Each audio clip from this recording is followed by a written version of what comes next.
일본이 결국 방사성 오염수를 방류했습니다.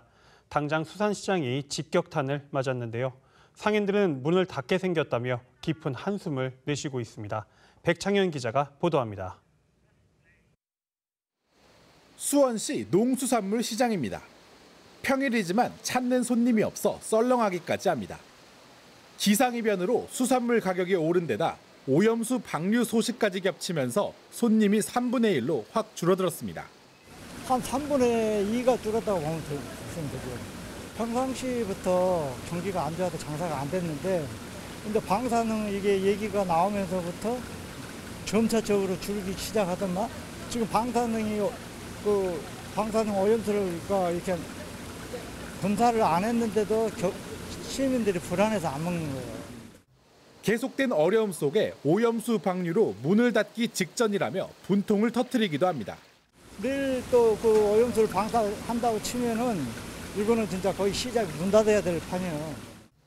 오염수 방류가 결정된 이상 소비자들이 안심하고 수산물을 소비할 수 있도록 안심시켜달라는 목소리도 나옵니다. 너무 그런 극단적인 발표는 안 했었으면 좋겠고 이제 국민들한테 안심을 줘야지만 국민들이 마음먹고 또 편하게 살 수도 있는 거고 이런 거지 자꾸 불안감을 조성하는 것도 이거는 방송에 문제가 있다고 생각해요. 시민단체들의 반발도 이어졌습니다. 일본 방사성 오염수 해양투기 저지 경기행동 소속의 활동가 20여 명은 국민의힘 경기도당 건물 앞에서 시위를 벌였습니다. 이들은 원전 오염수 해양투기를 반드시 막아야 한다고 목소리를 높였습니다. 핵오염수 해양투기 계획 중단하라! 중단하라! 중단하라! 중단하라! 후쿠시마 원전 오염수 방류에 따른 지역사회의 반발과 함께 걱정도 커지고 있습니다. BTV 뉴스 백창현입니다.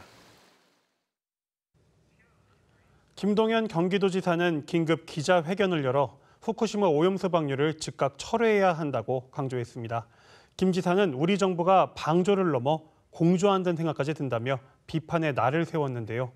불똥이 떨어진 경기도는 오염수 방류에 대응하기 위한 대책 마련에 착수했습니다. 계속해서 박희분 기자의 보도입니다. 일본 후쿠시마 오염수 방류를 하루 앞두고 열린 긴급 기자회견. 그동안 오염수 방류 철회를 수차례 주장해왔던 김동연 경기도지사는 다시 한번 목소리를 높여 일본 정부와 우리 정부를 규탄했습니다. 방조를 넘어 공조까지 하고 있는 것은 아닌지 하는 생각마저 듭니다. 부끄러움을 넘어서 분노가 치밉니다. 대한민국 정부는 도대체 누굴 위해 존재합니까? 김 지사는 오염수 방류가 과학과 괴담의 문제가 아니라 인류의 미래에 대한 책임과 무책임의 문제라며 1,400만 도민의 생명과 안전을 지켜야 할 도지사로서 철회를 요구한다고 말했습니다. 오염수가 방류되면 추경을 통해 대책을 지자체와 정부가 세워야 하는데 일본의 예산을 아끼기 위한 오염수 방류에 왜 대한민국 국민 세금을 써야 하는지 이해할 수 없다고도 덧붙였습니다. 오염수 방류로 사회 갈등과 혼란이 심해지고 있습니다.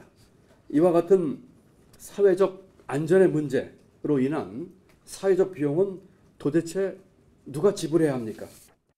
경기도는 대응책 마련에 불똥이 떨어졌습니다. 우선 오염수 방류 전담 조직을 구성하고 원산지 표시 점검과 방사능 검사 강화에 나섭니다. 생산과 유통, 소비 등 3단계에 걸쳐 방사능 검사를 기존 월 단위 검사에서 매주 검사로 강화합니다. 경기바다 해수에 대한 방사능 조사 거점은 2곳에서 4곳으로 늘리고 조사 주기도 월 1회에서 방류 후에는 주 1회로 늘립니다. 경기도는 일본 후쿠시마 오염수 방류가 이루어지는 시점 이후 도 차원의 구체적인 추가 대책을 발표할 계획이라고 밝혔습니다. BTV 뉴스 박희봉입니다. 드디어 일본이 방사성 오염수 방류를 시작했습니다. 각계각층에서 걱정과 함께 대책 마련을 촉구하는 목소리가 나오고 있는데요. 오염수 방류에 대한 경기도 지역사회의 반응, 취재기자와 함께 좀 더 자세한 이야기 나눠보겠습니다. 네, 결국 오염수 방류가 24일부터 시작이 됐습니다. 이 방류량이 도대체 얼마나 되는 걸까요? 일단 24일부터 17일간은 하루 460톤이 방류됩니다. 이 기간을 1차 방류로 부르는데요. 이 1차 방류 기간 동안 배출되는 양은 7,800톤입니다.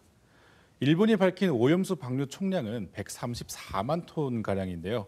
이게 수원 광교 신도시에 있는 신대저수지의 저수량이 140만 톤 정도입니다. 일본 측은 이렇게 어마어마한 양의 오염수를 30년간 방류하겠다는 계획입니다.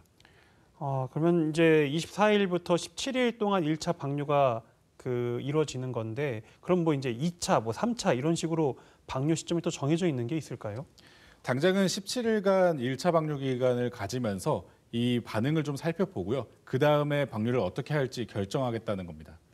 그리고 제가 알고 있는 그 신대저수지라고 하면 광교 호수공원 쪽에 있는 그 저수지를 말하는 거죠? 예, 맞습니다. 그러면 그 규모가 굉장히 좀 컸던 걸로 기억을 하는데, 그만큼 이제 어마어마한 양이 이제 방류가 된다는 얘기인 거네요. 네, 맞습니다.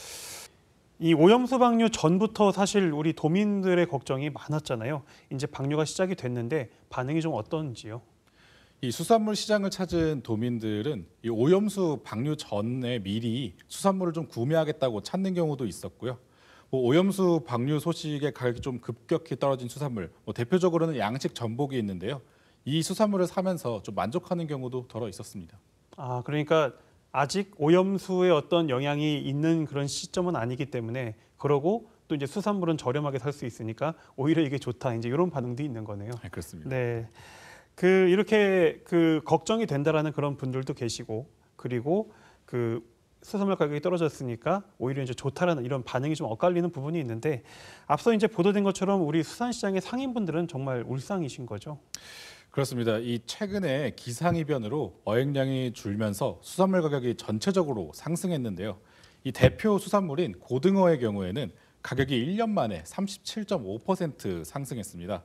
이 가격이 오르다 보니 수산물을 찾는 손님 자체가 줄어드는 상황인데요. 여기에 오염수 방류까지 이어지면서 손님들의 발길이 끊어졌습니다. 오염수 방류가 확정되기 전까지는 상인들이 일본산을 팔지 않는다면서 호객 행위를 하는 경우도 있었고, 그나마 수산물 소비도 꾸준히 이뤄졌는데 이제는 호객을 할 손님조차도 없다는 게 상인들의 목소리입니다.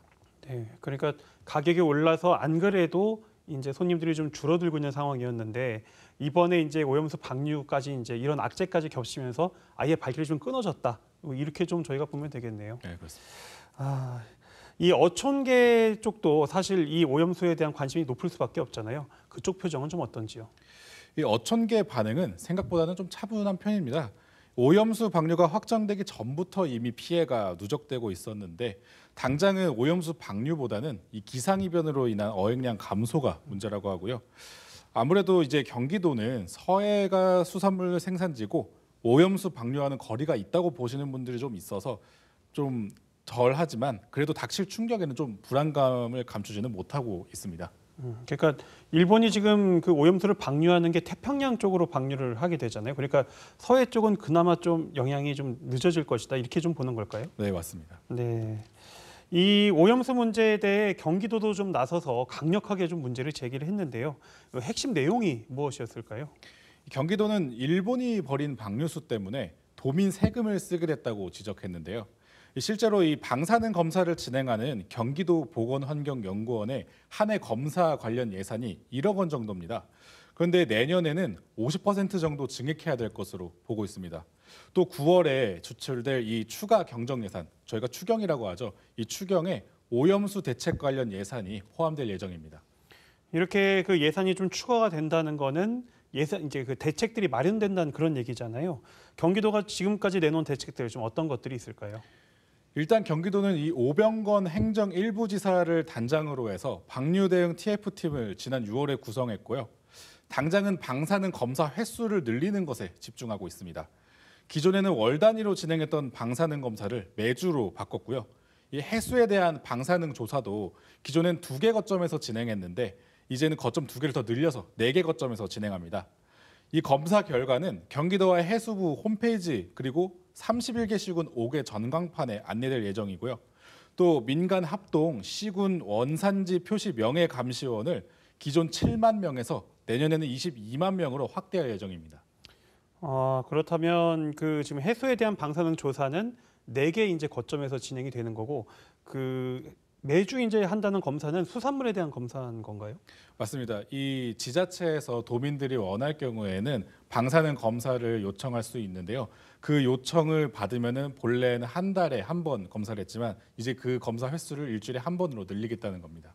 이렇게 좀 매주 그 검사가 진행됐을 때 그 결과를 우리 도민들이 좀 다 확인을 할 수 있는 거죠? 네, 홈페이지에서 확인할 수 있도록 조치를 하겠다고 하는데요. 지금 당장은 아직 시작은 되지 않았는데 이후에는 홈페이지 확인이 가능할 것 같습니다. 네, 그리고 지금 이제 원산지 감시하는 그 감시원 분들도 늘린다는 얘기는 그 뭐 이제 외국에서 들어오는 수산물 이런 것들을 좀 감시를, 그러니까 원산지가 뒤바뀌지 않도록 감시하겠다는 말씀이신 거겠죠?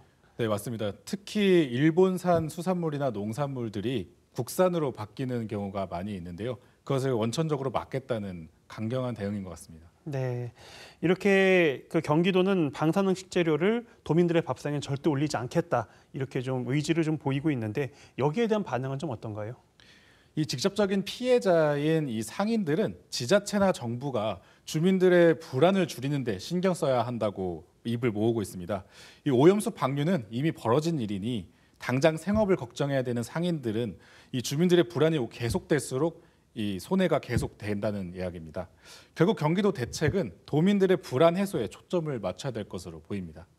그러니까 지금 경기도는 방사능 검사를 늘리겠다고 하니까 이 검사를 통해서 안전한 어떤 식재료 그리고 안전하지 못한 식재료 이거를 좀 잘 걸러내서 우리 도민들이 정말 안심하고 수산물을 좀 섭취할 수 있게 그렇게 하는 게 관건이 되겠네요. 그렇습니다. 네, 오늘 말씀 여기까지 듣겠습니다.